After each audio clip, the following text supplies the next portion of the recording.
दुनिया की सबसे महान यूनिवर्सिटीज में से एक, जहां पढ़ने के लिए लोग चीन, तिब्बत, श्रीलंका और दक्षिण पूर्व एशिया के कई हिस्सों से हजारों किलोमीटर का सफर तय करके आते थे। जहां सिर्फ बुद्धिज्म नहीं, बल्कि mathematics, astronomy, medicine, logic, grammar, philosophy और कई दूसरे विषय पढ़ाए जाते थे। जहां प्रवेश पाना इतना कठिन था कि अधिकांश उम्मीदवार पहली परीक्षा में ही असफल हो जाते थे। जहां हजारों विद्यार्थी रहते थे, सैकड़ों आचार्य पढ़ाते थे और विशाल पुस्तकालयों में सदियों का संचित ज्ञान सुरक्षित रखा गया था। और फिर एक दिन यह सब इतिहास के पन्नों से लगभग गायब हो गया। आज बिहार के एक शांत कोने में लाल ईंटों के कुछ खामोश खंडहर खड़े हैं। क्या ये सिर्फ एक खोई हुई यूनिवर्सिटी के अवशेष हैं, या मानव इतिहास की सबसे बड़ी बौद्धिक विरासतों में से एक? आखिर नालंदा इतनी महान कैसे बनी? यहां ऐसा क्या था जिसने दुनिया के सबसे प्रतिभाशाली विद्वानों को हजारों किलोमीटर की यात्रा करने पर मजबूर कर दिया? और सबसे बड़ा सवाल, लगभग 800 वर्षों तक ज्ञान का केंद्र रहने वाली यह यूनिवर्सिटी आखिर खत्म कैसे हुई? क्या सचमुच इसे एक ही हमले में जला दिया गया था, या इसकी कहानी उससे कहीं ज्यादा जटिल है? इस डॉक्यूमेंट्री में हम आर्कियोलॉजिकल एविडेंस, हिस्टोरिकल रिकॉर्ड्स, समकालीन यात्रियों के विवरण और आधुनिक रिसर्च के आधार पर नालंदा की असली कहानी जानने की कोशिश करेंगे।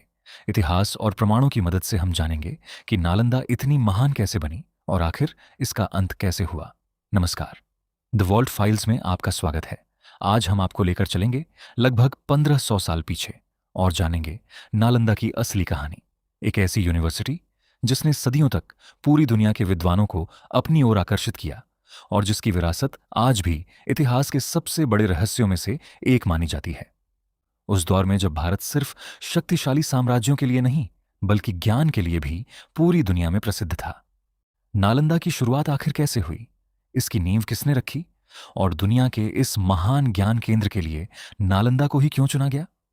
इतिहास इन सवालों का कोई एक सीधा जवाब नहीं देता, लेकिन जब आर्कियोलॉजिकल एविडेंस, हिस्टोरिकल रिकॉर्ड्स और अलग अलग लिखित स्रोतों को एक साथ जोड़ा जाता है, तब नालंदा की असली कहानी सामने आने लगती है। अधिकांश इतिहासकार मानते हैं कि नालंदा का विकास 5वीं शताब्दी ईस्वी में गुप्ता एम्पायर के दौरान हुआ। परंपरागत रूप से इसकी स्थापना का श्रेय गुप्ता एम्परर कुमारगुप्त प्रथम को दिया जाता है। लेकिन अगर इतनी बड़ी यूनिवर्सिटी बनानी थी तो नालंदा ही क्यों? पहला कारण था इसका धार्मिक महत्व।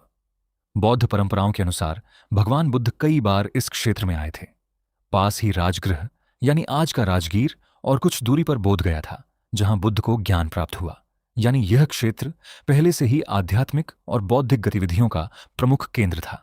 दूसरा कारण था गुप्ता एम्पायर की राजनीतिक स्थिरता, जिसने आर्थिक संसाधन और दीर्घकालिक संरक्षण उपलब्ध कराया। तीसरा कारण था इसका रणनीतिक स्थान। मगध उत्तर भारत, बंगाल, नेपाल और मध्य एशिया को जोड़ने वाले व्यापारिक मार्गों से जुड़ा था। इन्हीं रास्तों से व्यापार के साथ साथ विचार, विद्वान और ज्ञान भी यात्रा करते थे, जिससे दूर दराज देशों के विद्यार्थी आसानी से नालंदा पहुंच सके। और चौथा कारण शायद सबसे महत्वपूर्ण था। आर्कियोलॉजिकल एविडेंस बताता है कि यूनिवर्सिटी बनने से पहले भी यहां धार्मिक गतिविधियां मौजूद थीं। यानी नालंदा की शुरुआत शून्य से नहीं हुई, बल्कि पहले से मौजूद परंपराओं की मजबूत नींव पर हुई। समय के साथ यह सिर्फ एक मठ नहीं रहा, बल्कि एक सुव्यवस्थित कैंपस में बदल गया। खुदाई में मिले अवशेष बताते हैं कि इसका विस्तार पूरी योजना के साथ किया गया था। अब तक 11 मॉनेस्ट्रीज और 14 टेम्पल्स की पहचान हो चुकी है। इनके बीच बने रास्ते, आंगन, कुएं, जल निकासी की व्यवस्था और विद्यार्थियों के रहने के कमरे साफ बताते हैं कि यह केवल पूजा का स्थान नहीं था, बल्कि हजारों विद्यार्थियों के रहने और पढ़ने के लिए बनाया गया एक सुव्यवस्थित रेजिडेंशियल यूनिवर्सिटी था। यही वजह है कि यूनेस्को नालंदा को प्राचीन दुनिया के सबसे महत्वपूर्ण योजनाबद्ध शैक्षणिक परिसरों में से एक मानता है। अब सवाल यह है कि नालंदा के अंदर पढ़ाई कैसी होती थी। इसका जवाब हमें 2 चीनी यात्रियों जुआनजंग और यिंगजिंग के विवरण से मिलता है। दोनों ने नालंदा को सिर्फ देखा ही नहीं, बल्कि वहां रहकर उसकी शिक्षा और दैनिक जीवन को करीब से समझा। जुआनजंग लिखते हैं कि प्रवेश से पहले उम्मीदवारों की मौखिक परीक्षा होती थी। मुख्य द्वार पर बैठे विद्वान, जिन्हें बाद की परंपराओं में गेट स्कॉलर्स या द्वार पंडित कहा गया, कठिन प्रश्न पूछते थे। उनका उद्देश्य सिर्फ ज्ञान नहीं, बल्कि तर्क करने और चर्चा में भाग लेने की क्षमता को परखना था। स्वानजंग के अनुसार कई अभ्यर्थी इसी चरण में असफल हो जाते थे। यानी नालंदा में प्रवेश मिलना ही अपने आप में एक बड़ी उपलब्धि थी। प्रवेश के बाद विद्यार्थियों का पूरा जीवन अध्ययन के इर्द गिर्द घूमता था। आचार्य पढ़ाते थे, विद्यार्थी समूहों में ग्रंथों पर चर्चा करते थे और पूरे परिसर में लगातार शास्त्रार्थ चलता रहता था। बौद्ध दर्शन के साथ साथ logic, grammar, medicine, astronomy, mathematics, philosophy, ethics, linguistics और रोरिक जैसे अनेक विषय भी पढ़ाए जाते थे। यानी नालंदा अपने समय का एक बहुविषयक यूनिवर्सिटी था। इसकी सबसे बड़ी पहचान थी डिबेट। यहाँ केवल ज्ञान याद करना पर्याप्त नहीं था, हर विचार को तर्कों के साथ सिद्ध करना पड़ता था। विद्वान सवाल उठाते, आपत्तियां रखते और उन्हीं पर आगे चर्चा होती। सुअनजांग के अनुसार यहाँ लगभग 2000 आचार्य थे। इनमें सबसे प्रसिद्ध थे आचार्य शीलभद्र, जिनके मार्गदर्शन में सुअनजांग ने कई वर्षों तक अध्ययन किया। सुअनजांग ने नालंदा में लगभग 10,000 विद्यार्थियों का भी उल्लेख किया है, जिसे इतिहासकार नालंदा के विशाल आकार का महत्वपूर्ण संकेत मानते हैं। लेकिन नालंदा की सबसे प्रसिद्ध पहचान उसका विशाल लाइब्रेरी था, जिसे धर्मगंज यानी ज्ञान का खजाना कहा जाता था। बाद की तिब्बती परंपराओं में इसका वर्णन कई भवनों वाले लाइब्रेरी कॉम्प्लेक्स के रूप में मिलता है, जिनके नाम रत्नसागर, रत्नोदधि और रत्नरंजक बताए गए हैं।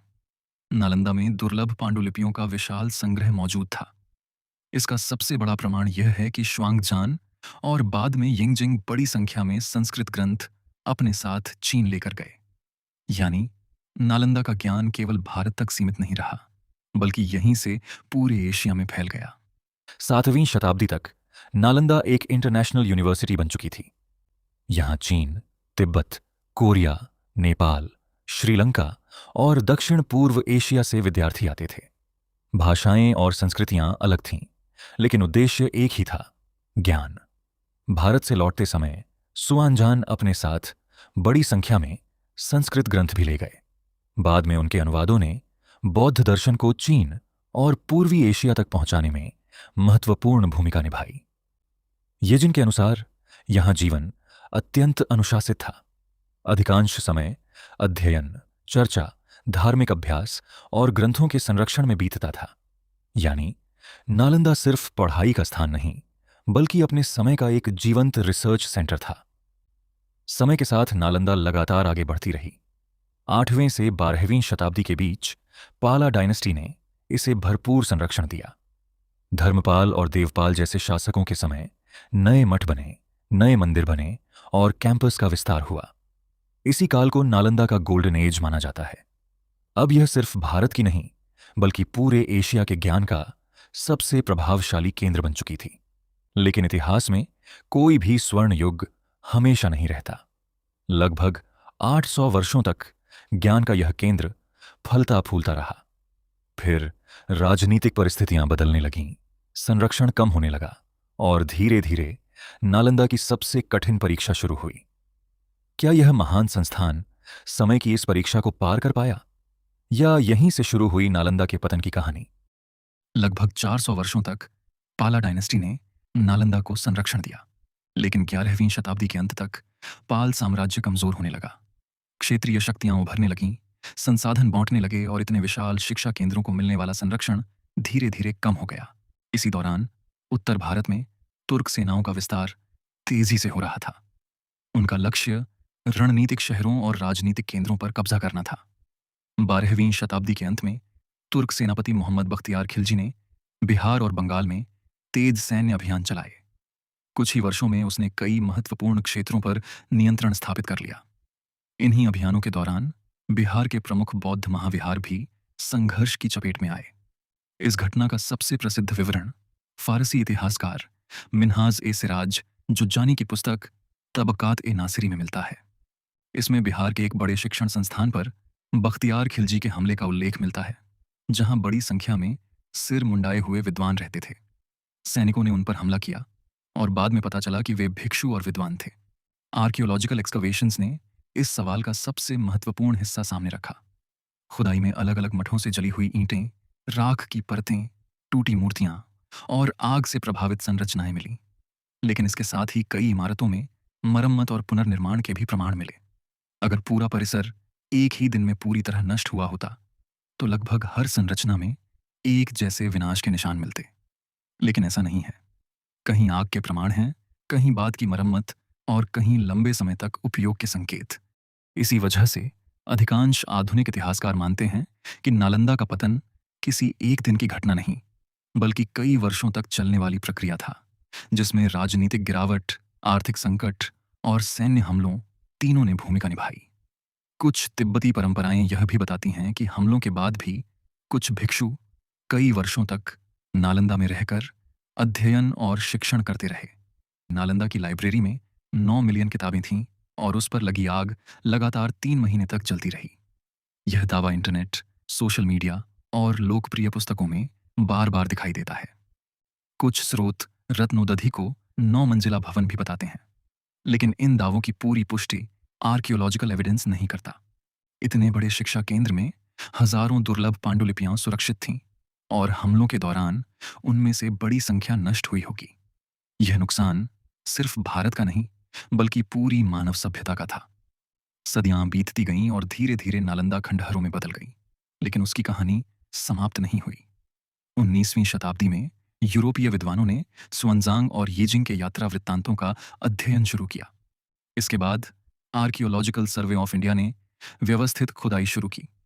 खुदाई में 11 मोनेस्टरीज, 14 टेम्पल्स, सैकड़ों मोहरें, मूर्तियां, ताम्रपत्र, शिलालेख, कुएं, जल निकासी प्रणाली और योजनाबद्ध कैंपस के प्रमाण मिले। इन खोजों ने यह साबित कर दिया कि प्राचीन यात्रियों ने जिस विशाल रेजिडेंशियल यूनिवर्सिटी का वर्णन किया था, वह वास्तव में अस्तित्व में थी। 2016 में यूनेस्को ने नालंदा महाविहार के पुरातात्विक अवशेषों को वर्ल्ड हेरिटेज साइट घोषित किया। यह केवल एक प्राचीन विश्वविद्यालय को मिला सम्मान नहीं था, बल्कि उस विचार की मान्यता थी कि ज्ञान किसी सीमा, भाषा या साम्राज्य से बड़ा होता है। शायद यही वजह है कि आज नालंदा की इमारतें खंडहर हैं, लेकिन उसका नाम अब भी जीवित है। उसका सबसे बड़ा पुस्तकालय शायद राख बन गया, लेकिन उसके विचार आज भी चीन, तिब्बत, जापान, कोरिया और दुनिया के अनेक विश्वविद्यालयों में जीवित हैं। यही नालंदा की असली जीत है। लेकिन इस पूरी इन्वेस्टिगेशन के बाद सबसे बड़ा सवाल अब भी हमारे सामने है। 1300 साल पहले, जब न इंटरनेट था, न आधुनिक तकनीक और न तेज संचार, तब पूरी दुनिया के विद्यार्थी ज्ञान की तलाश में नालंदा पहुंचते थे। आज जब पूरी दुनिया हमारी स्क्रीन पर मौजूद है, क्या हम सच में ज्ञान के उतने ही करीब हैं, या फिर जानकारी की भीड़ में असली ज्ञान कहीं खो चुका है? आज नालंदा के खंडहर हमें सिर्फ टूटी हुई ईंटें दिखाई देते हैं, लेकिन ये सिर्फ एक खोई हुई यूनिवर्सिटी के अवशेष नहीं हैं। ये उस सभ्यता की पहचान है जिसने ज्ञान को सबसे बड़ी ताकत माना। यही सोच नालंदा को अपने समय से सदियों आगे ले गई। आज हम इंटरनेशनल कोलैबोरेशन, एकेडमिक एक्सचेंज और ग्लोबल रिसर्च की बात करते हैं, लेकिन नालंदा यह काम करीब 1500 साल पहले कर रही थी। यहां मतभेद टकराव नहीं, बल्कि नई सोच की शुरुआत माने जाते थे। तर्क का जवाब तर्क से दिया जाता था, और सवाल पूछना शिक्षा का सबसे महत्वपूर्ण हिस्सा था। यही किसी भी महान यूनिवर्सिटी की असली पहचान होती है। नालंदा हमें एक और बड़ी सीख देती है। किसी भी सभ्यता की सबसे बड़ी ताकत उसकी सेना या उसका साम्राज्य नहीं, बल्कि उसके ज्ञान संस्थान होते हैं। क्योंकि साम्राज्य खत्म हो जाते हैं, लेकिन विचार पीढ़ियों तक जीवित रहते हैं। नालंदा का कैंपस आज खंडहर है, लेकिन उसका ज्ञान आज भी दुनिया के कई देशों की पांडुलिपियों, शोध और इतिहास में जीवित है। इसलिए नालंदा की कहानी सिर्फ उसके विनाश की कहानी नहीं है, यह उस ज्ञान की कहानी है जिसे युद्ध, आग और समय भी पूरी तरह मिटा नहीं सके। इतिहास हमें यही सिखाता है कि इमारतें गिर सकती हैं, साम्राज्य मिट सकते हैं, लेकिन अगर विचार दुनिया तक पहुंच जाएं, तो वे सदियों बाद भी जीवित रहते हैं। अगर आपको ऐसी एविडेंस बेस्ड डॉक्यूमेंट्रीज पसंद हैं, तो द वॉल्ट फाइल्स को सब्सक्राइब जरूर करें, ताकि हमारी अगली फाइल आपसे छूट न जाए। हमें आपके कमेंट्स का बेसब्री से इंतजार रहेगा। मैं आपसे फिर मिलूंगा एक और ऐसी इन्वेस्टिगेशन के साथ। तब तक के लिए अपना ख्याल रखिए। धन्यवाद।